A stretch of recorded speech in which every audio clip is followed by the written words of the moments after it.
우리는 2주 동안 전천후 신앙이라는 구약의 두 사람을 선고했습니다. 욥의 전천후 신앙, 또 다니엘의 전천후 신앙을 선고했는데, 오늘은 신약의 전천후 신앙생활하는 바울 사도를 통해서 전천후 신앙이 되기 위한 과정, 하나님께서 전천후 신앙인으로 만들기 위해서 전천후 신학교에 입학시켜가지고 하나님께서 친히 교육시키는 그런 과정에 우리 드림인들도 동일하게 하나님이 주시는 신학교에 입학한 것을 생각해야 됩니다. 바울 사도가 로마 교인들에게 한 말이 있습니다. 로마서 14장 8절에 보면 우리가 살아도 주를 위해서 살고 죽어도 주를 위해서 죽나니 죽으나 사나 우리가 주의 것이라다. 이 한 절 속에 사도 바울의 전천후 신앙이 다 담겨져 있습니다.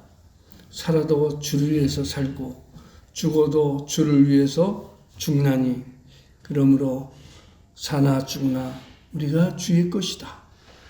내 생명, 나의 재능, 내가 가진 모든 것 내 것이 아니라 주님의 것이라는 이런 전천후 신앙으로 빌립보 교인들 뿐만 아니라 하나님께서 지금도 성령님을 통해서 우리에게 주시는 말씀입니다. 바울 사도는 또 고린도 교인들에게 이런 편지를 썼습니다. 고린도후서 1장 8절에 보면 형제들아 우리가 아시아에서 당한 환난을 너희가 알지 못하기를 원치 아니하노니 심에 지나도록 심한 고생을 받아 살 소망까지 끊어지고 우리 마음에 사형 선고를 받은 줄 알았으니 이는 우리로 자기를 의뢰하지 말고 오직 죽은 자를 다시 살리시는 하나님만 의뢰하기 하십니다. 바울 사도의 그 전천후 신앙이 잘 고백되었습니다. 바울 사도는 우리가 잘 아는 바대로 그는 한때 예수 그리스도를 믿는 기독교인들을 핍박하는 데 제일 앞장섰지만 다메섹에서 부활하신 예수 그리스도를 만나시고 나서 그의 인생이 완전히 대변화가 일어났습니다. 그리고 어디를 가든지 십자가 부활을 증거하는데 하나님께서는 또 바울 사도를 통해서 신앙의 큰 결실을 맺게 했습니다. 복음을 증거할 때 병든 자가 치료받고 또 귀신 들린 자가 귀신에서 해방돼서 정신이 온전해지고 때로는 안진뱅이가 일어나고 또 심지어 죽었다가 다시 살아나는 그런 기적까지 보여주었습니다. 즉 바울 사도가 예수 그리스도를 믿고 새로운 피조물로서 복음을 전하는 가운데 핍박도 엄청나게 받아가지고 옥에도 갇혔고 지금 현재 바울 사도는 로마의 옥중에서 빌립보 교인들에게 전하는 소식입니다. 그런가 하면 또 복음을 전하면서 큰 이적과 기적을 직접 볼 수 있는 나사렛 예수 그리스도의 이름을 통해서 많은 사람들이 이적과 기적을 보며 주께로 돌아오는 그런 영광도 볼 수 있었습니다. 이처럼 바울 사도는 하나님 앞에 전천후 신앙인으로서 자족하면서 살았다고 고백하는데 그는 어떠한 형편에 처하든지 살아가는 일체의 비결, 전천후 신앙을 배웠다고 했습니다.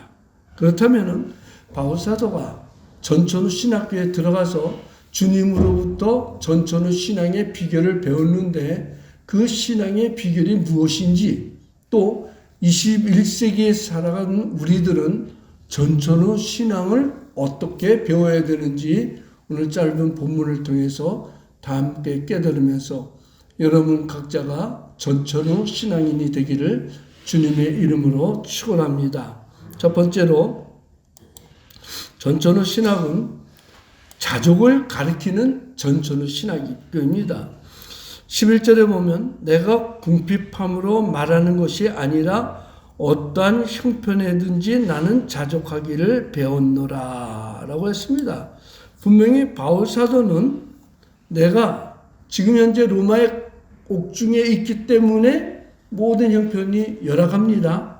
근데 그의 사는 과정, 복음을 전하면서 때로는 궁핍에 처할 때가 있었는데 그런 형편에서도 자기는 자족하기를 배웠다고 했습니다.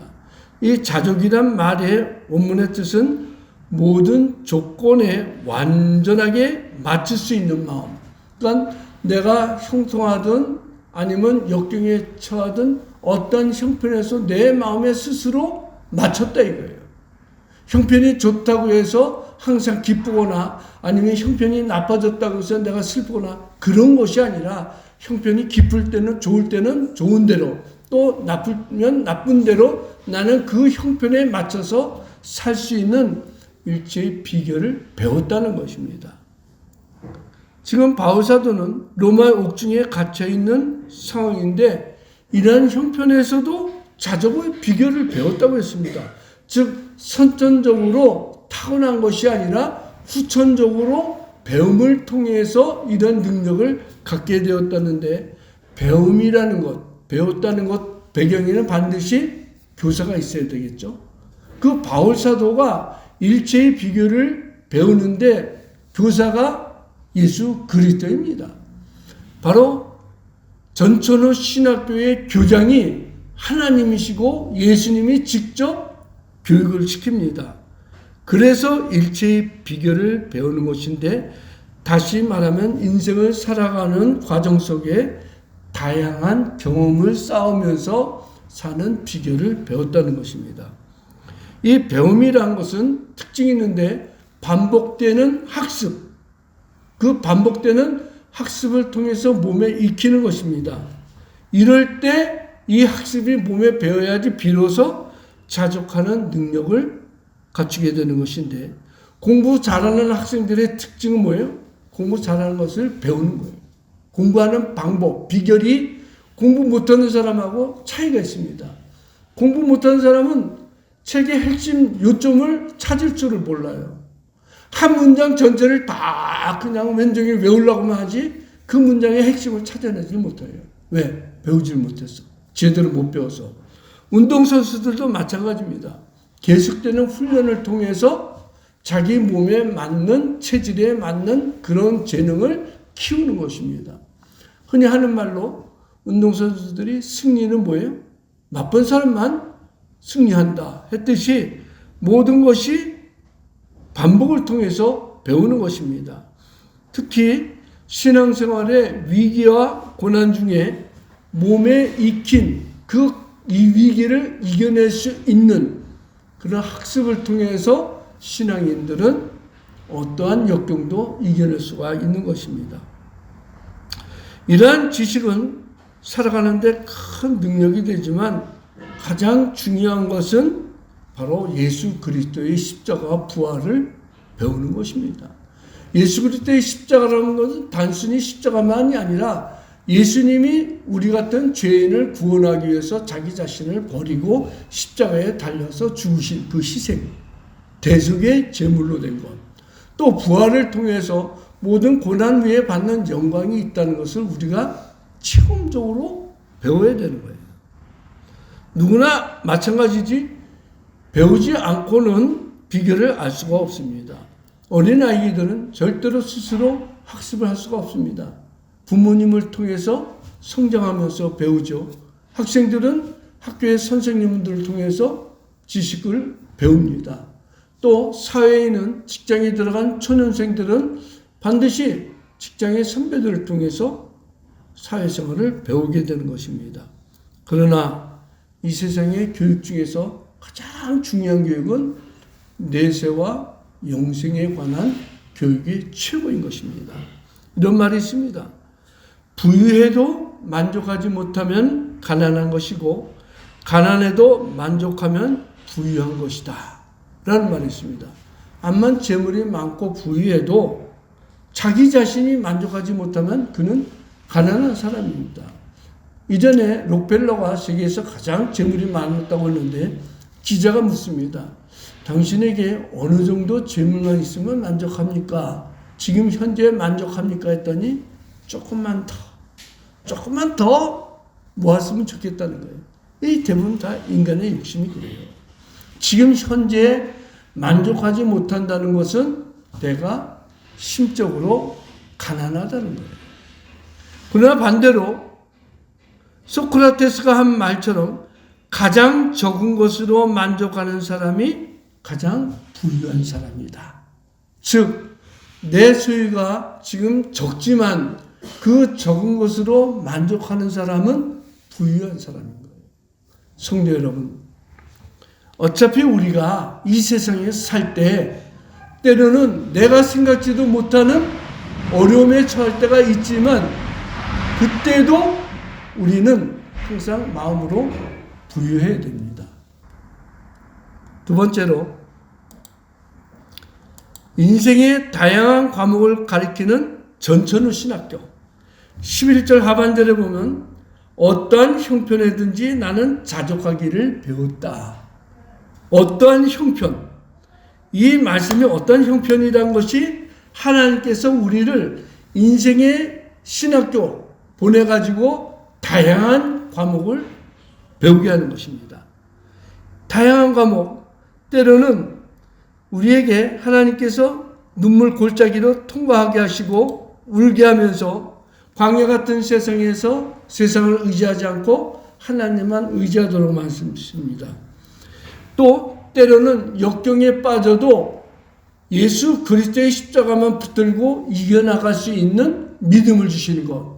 모두가 하나님께서 우리에게 주시는 인생의 다양한 학습 교육인 것입니다.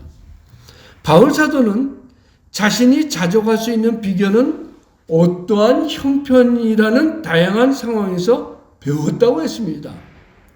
이처럼 하나님께서는 우리로 하여금 자족할 수 있는 단계에 도달할 수 있도록 다양한 과목을 우리에게 가르치십니다.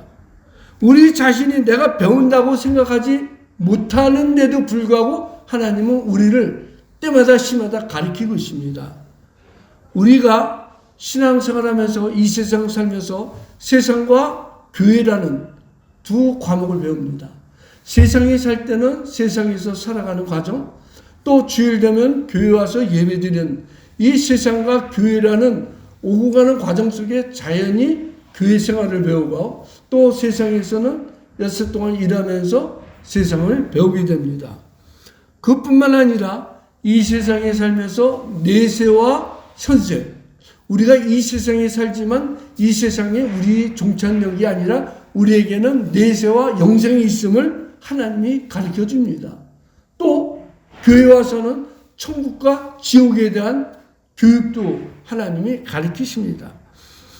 그뿐만 아니라 이 세상 살면서 때로는 감사와 또 때로는 원망이라는 과목도 있고 어떤 때는 성공이라는 과목과 실패라는 과목도 우리가 통과해야 되고 그런가 하면은 신앙인으로서 사랑과 미움이라는 과목도 배워야 됩니다. 이러처럼 여러 가지 세상에 살면서 당하는 모든 일들이 하나님이 우리에게 교육시키는 다양한 과목인 것입니다. 그렇다면은 하나님께서 우리에게 가르치는 이 다양한 교과 과목들은 어떠한 형편이라는 전천후 신학교에 하나님이 우리를 입학시킨 것입니다. 그리고 모든 과목을 날마다 시험을 치게 합니다. 시험이라고 해서 학습 문제지를 받아가지고 답안지 작성하는 것만이 시험이 아니라 우리가 인생 살아가는 그 모든 과정이 하나님이 우리에게 주시는 시험의 과목입니다. 집에서부터 교회에서 오는 과정, 시험이 있고 교회에 들어와서 예배드리는 예배의 과정이 있고 또 돌아가서 또 엿새 동안 열심히 일하는 그런 시험의 과정이 있는 거예요. 그런 모든 과목을 우리는 날마다 시험을 치는 것이죠. 때로는 하나님이 주시는 이 인생의 시험 과목, 다양한 과목에 낙제할 때가 있습니다. 그럴 때는 막 절망에 빠져갖고 눈물도 흘리고 그러죠. 어떻게 할까, 어쩌면 좋을까 탄식하는 그런 시간도 있습니다. 다 하나님이 우리에게 주시는 시험의 과정인 것입니다. 그렇기 때문에 이런 과목을 이수할 때는 반드시 그리스도인들은 합격을 해야 됩니다. 과목에 떨어지면 계속 관악으로서 눈물 골짜기를 통과해야 됩니다. 하지만 하나님은 반드시 우리에게 시험을 주실 때 합격할 수 있는 능력도 같이 주신다고 했습니다. 그래서 우리는 시험을 당하는 그 기간에는 힘들고 어려워도 언젠가는 하나님이 반드시 그 과목을 통과할 수 있는 우수한 성적으로 졸업할 수 있는 그런 특혜의 날도 누릴 수가 있는 것입니다. 그러므로 우리는 어떠한 형편이라는 인생의 전천후 신학교에서 모든 과목, 하나님이 우리에게 주신 가정에서의 과목, 부부간에 살아야 되는 과목, 부모와 자녀 간에 어떠한 가정생활을 해야 되는 그런 과목, 또 회사에서는 상사들에게 어떻게 해야 되느냐, 동료와 후배들 간에서는 어떻게 쳐야 되느냐, 학교에서는 선배, 선생님, 후배, 이런 모든 과정이 하나님이 우리 각자에게 주시는 시험의 과목입니다.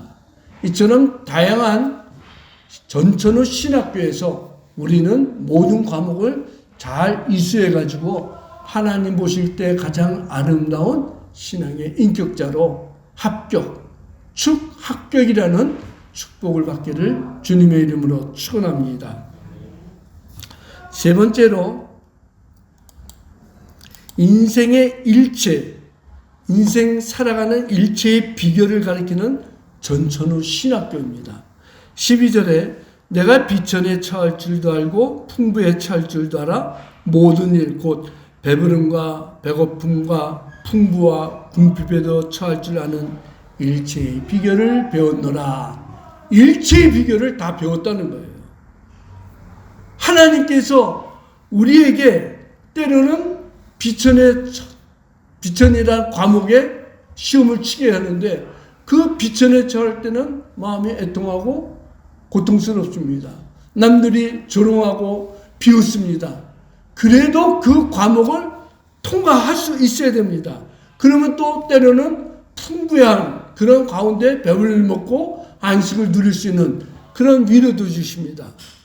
하지만 우리가 중요한 것은 여기서 일체의 비결을 가리키는 하나님은 가난할 때 가난을 이기는 방법을 가리킵니다. 가난하다고 해서 부자들을 향해서 시기하거나 죄를 범하지 않습니다. 왜? 하나님이 우리에게 가난이라는 그런 과목을 시험치게 할 때는 가난하다고 해서 남의 것을 훔치거나 가난하다고 해서 잘 사는 사람들을 시기하고 욕하는 그렇게 하지는 않는다는 거예요. 우리가 예수 그리스도의 마음을 갖고 하나님이 주시는 전천후 신학교에서 공부를 할 때 하나님은 거기에 맞는 학습을 우리에게 가르치기 때문입니다.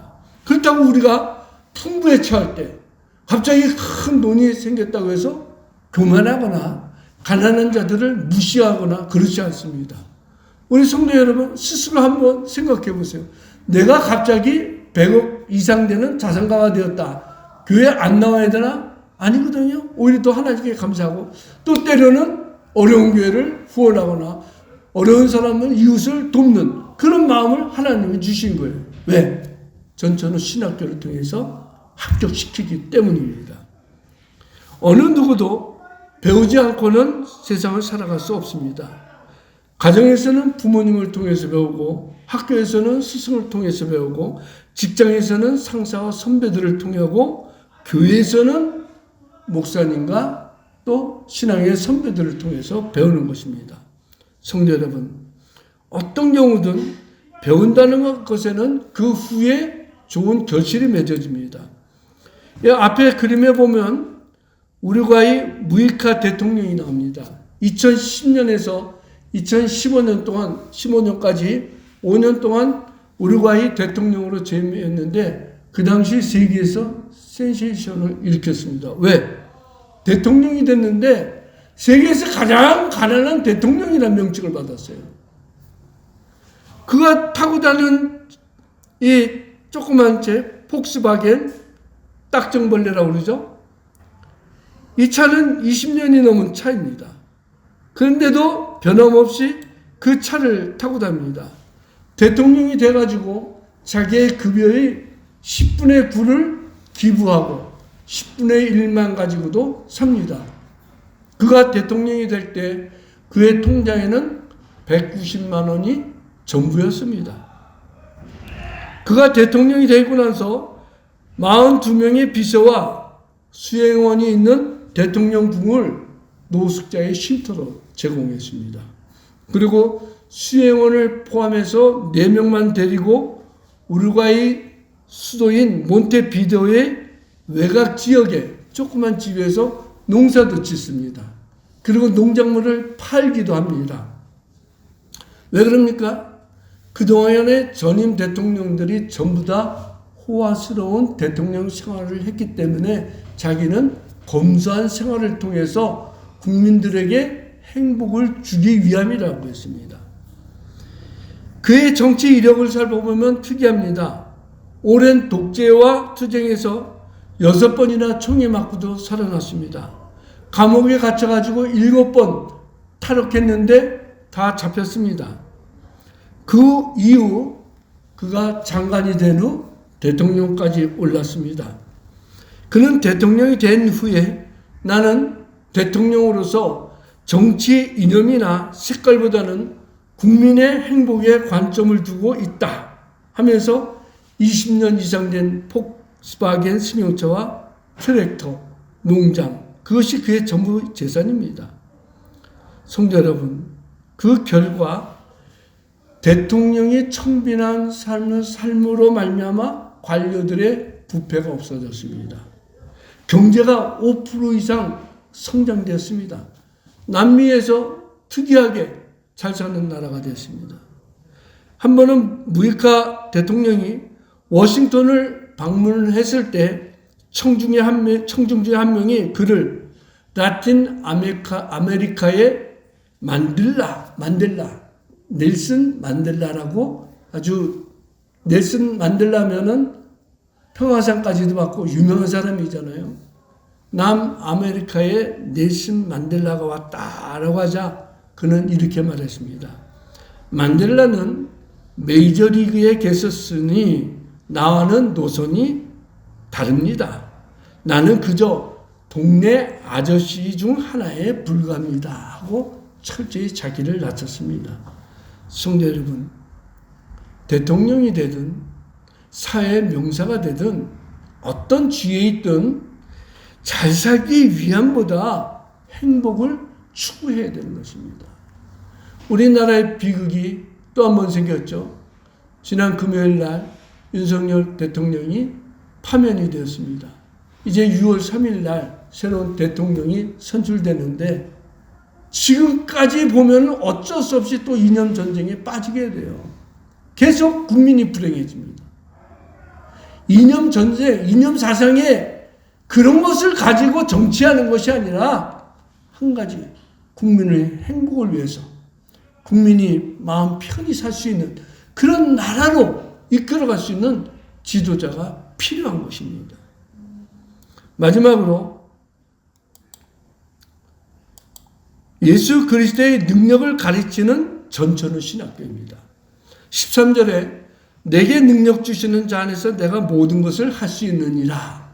바울 사도가 가난에 처할 줄도 알고 풍부에 처할 줄도 알고 고통당할 때나 기쁠 때나 형통할 때나 일체의 비결이 내게 능력 주시는 그리스도 예수 안에서라는 거예요. 바울 사도처럼 많이 배운 사람이 드뭅니다. 사도 중에는 바울 사도가 제일 학벌이 좋습니다. 출신 가문도 제일 특이합니다. 그런데 그가 예수 그리스도를 믿고 나서는 자기의 이전의 모든 소유물을 배설물만도 못하게 여겼습니다. 왜 그럽니까?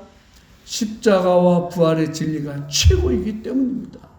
그러면서 그는 무진장 많은 핍박을 받았습니다. 그 핍박 속에 때로는 죽을 뻔했는데도 주님이 다시 살리시고 옥에도 갇히고 돌에도 맞고 큰 강의 위험, 산의 위험, 이방인의 위험, 동족의 위험, 수많은 그런 위험을 거쳤는데 그 결과는 바울 사도가 뛰어나거나 잘나서 그 위기를 넘긴 것이 아니라 능력 주시는 주님이 있기 때문에 가능했다는 것입니다. 마찬가지입니다. 우리가 이 험한 세상 살 때 이겨낼 수 있는 비결은 내가 경험한 내 지식, 내가 경험한 내 경력, 이것으로 살아가는 것이 아니라 내게 능력 주시는 주 안에서 모든 것을 할 수 있다는 그 믿음이 있을 때 겨자씨만한 믿음을 가지고도 산을 옮길 수 있는 것이고 뽕나무를 뿌리채 옮길 수가 있는 능력이 나타나는 것입니다. 성도 여러분, 우리 힘으로는 세상을 이겨낼 수가 없습니다. 세상이 결코 만만하지 않습니다. 세상 경쟁 시대에 우리보다 뛰어난 사람이 많습니다. 그러나 우리가 세상에서 이겨낼 수 있는 비결은 오직 하나, 내게 능력 주시는 주 안에서만이 가능한 것입니다. 그래서 예수 그리스도는 우리를 전처로 신학교에 입학시켜가지고 내게 능력 주시는 주 안에서 모든 것을 할 수 있다는 그 과목을 가르치는 것입니다. 성도 여러분, 이 앞에 화면을 보면은 양용근 목사님 들어봤죠? 작년 4월 달에 우리 교회에 오셔서 설교하신 양양모 목사님의 친할아버지 목사님인데 대한민국 최초의 순교자입니다.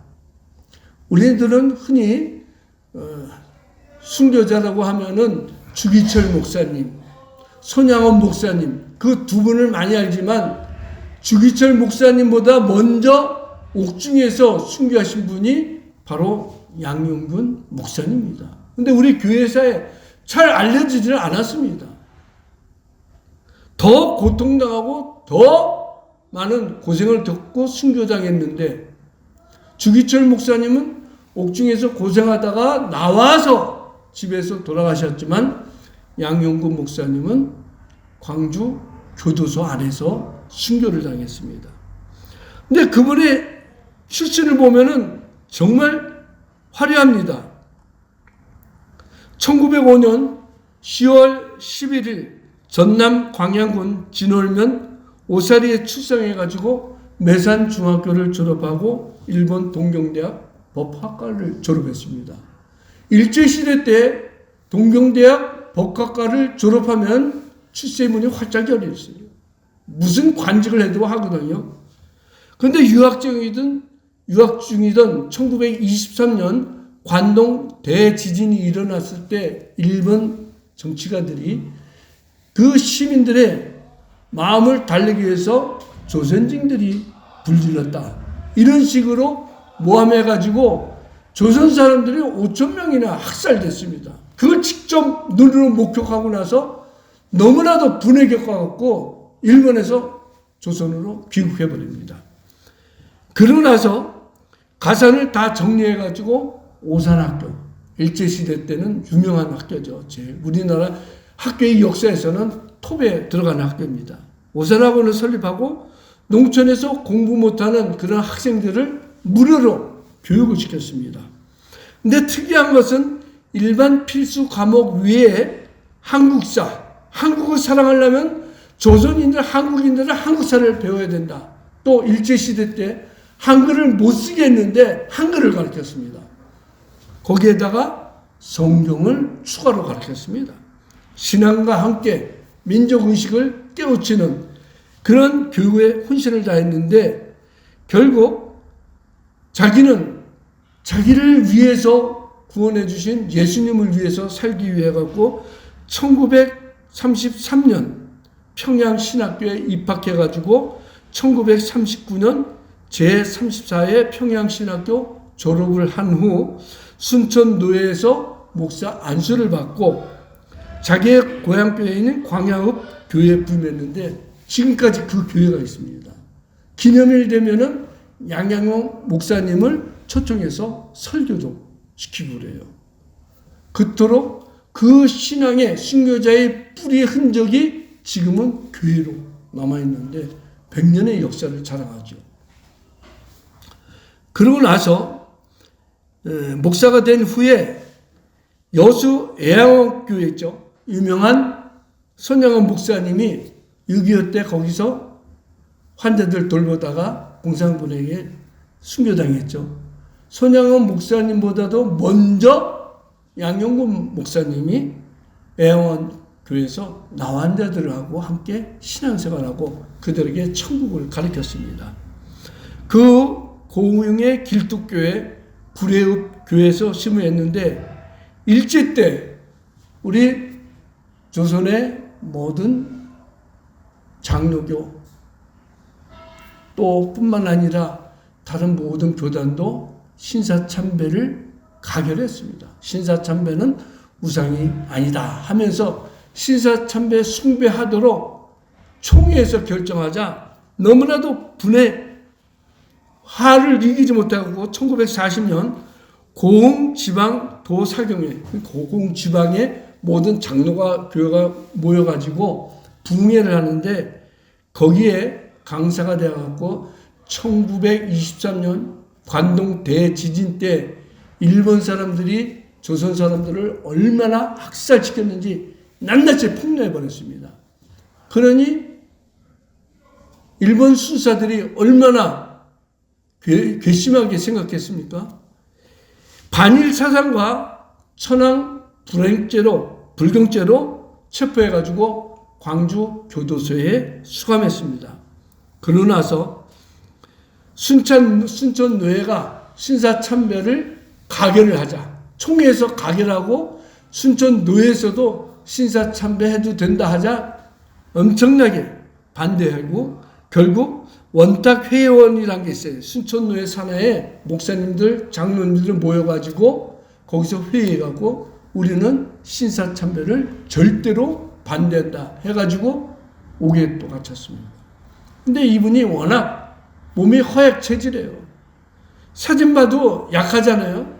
근데 그 교도소에서 너무 힘들게 고문을 받았는데 고문을 이겨내기가 어렵습니다. 그 코에다가 물을 붓고 또 막대기를 거기다 손과 발을 묶어서 주리를 틀고 때로는 욕조에 머리를 처박는 등 혹독한 고문을 당했습니다. 그럼에도 불구하고 양용근 목사님은 신사참배는 절대 안 된다고 옥중에서도 항거했습니다. 오직하면 원로들이 양용근 목사님에게 이런 말을 합니다. 목사님 아직 젊으신데 또 몸도 약하신데 그까짓 것 일본 고등계 형사들이 신사참배 할 거야 안 할 거야 하면 입으로 한다고 하고 나서 신사참배 안 하면 될 거 아닙니까? 이런 식으로 회의를 했습니다. 그때 양용근 목사님 누워있다가 그 소리를 듣고 어떤 힘이 났는지 벌떡 일어났고 뭐라고요? 내가 그렇게 하면 내 육신은 살지 몰라도 내 영혼은 예수님으로부터 버림받습니다. 하고 끝까지 신앙의 절기를 지키다가 결국